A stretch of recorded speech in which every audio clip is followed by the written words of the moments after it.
আমি চলে যাচ্ছি বাংলাদেশে। আপনারা সবাই চলে আসুন এয়ারপোর্টে আমাকে রিসিভ করার জন্য। ওকে, দেখেন আমি গাড়িতে বসে গেলাম। আপনাদের সবাইকে না জানায় আমি চলে যাচ্ছি বাংলাদেশে। I am go Bangladesh.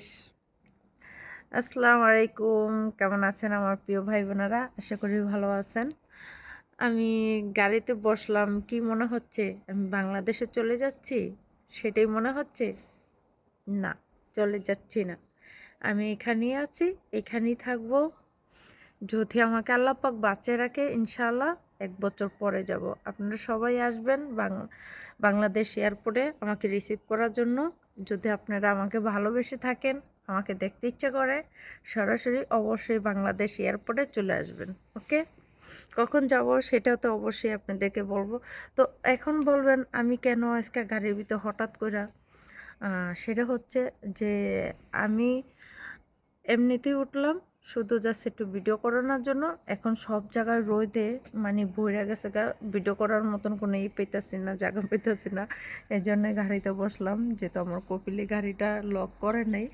আমি সেই সুযোগে আর কি গাড়িতে বসে ভিডিও বানাচ্ছি। তো দেখেন, এই যে দেখছেন,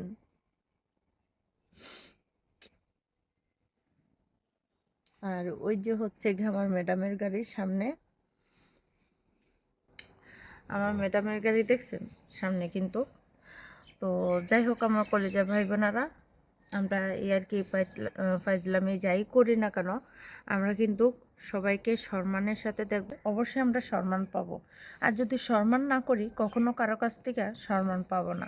তো সম্মানের সাথে সবাইকে ভালোবাসেন, সবার পাশে থাকেন, আর সবার ভিডিওগুলো ফুল দেখার চেষ্টা করুন। এখন আপনারা যদি সবাইকে ভালো না বাসেন, আমার ঠোঁটগুলো কিন্তু অতিরিক্ত লাল দেখা যাচ্ছে না? মনে হয় কি আমি যত গোটানো লিপস্টিক আছে সব ঠোঁটে দিয়ে ফেলছি, ঠিক না? এটা কোনো ব্যাপার না, এটা হয় স্বাভাবিক। তো ওকে, আপনারা সবাই সবার পাশে থাকবেন, সবাইকে বেশি বেশি ভালোবাসবেন। এখন মনিটেশন চলে আসার টাইম হয়ে গেছে গা। এখন কেউ কোনো এলামি করবেন না।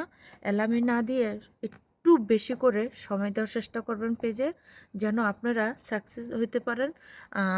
মেন যেটা সোনার হরিণ, ওটা যেন ধরতে পারেন। সেই জন্য বেশি বেশি টাইম দিবেন ফেসবুকে, এবং সবার পাশে সবাইকে রাখবেন, থাকবেন, ভালোবাসা দিবেন।